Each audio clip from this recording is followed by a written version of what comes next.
আমরা সরকারে যেতে পারি নাই, কোনো আফসোস নাই। আমরা বিরোধী দলের থেকেও জনগণের অধিকারের জন্য লড়াই অব্যাহত রাখবো ইনশাআল্লাহ। সরকারের সঙ্গত ইতিবাচক জনকল্যাণে নেওয়া প্রত্যেকটি সিদ্ধান্ত এবং কাজের আমরা সমর্থক হব, সঙ্গেও সহযোগী হব, সহযোদ্ধা হব।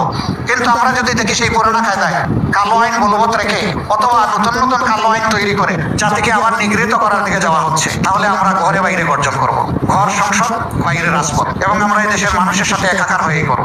এই যে আমার সামনে একজন নিপীড়িত সাংবাদিক বসে আছে, এরকম আরো অনেকেই আছে সে আমাদের সাক্ষী, যাদের অপরাধ ছিল, তাদের কণ্ঠ আর কলম ন্যায়ের পক্ষে ছিল। এটা বরদাস্ত করা হয়নি, দূষণ চাওয়া হয়েছে, দূষণ করা হোক, সবকিছুতে বাবা বাবা আলবত আলবত বলা হোক। যারা বলেছেন তারা অ্যাপ্রিসিয়েটেড হয়েছে, তারা তাদের কাছ থেকে অনেক কিছু আদায় করে নিয়েছে, পেয়ে গেছে। আর যারা বিবেকের পক্ষে ছিলেন তাদেরকে স্ট্রাগল করতে হয়েছে, লড়াই করতে হয়েছে, অনেক কিছু মেনে নিতে হয়েছে।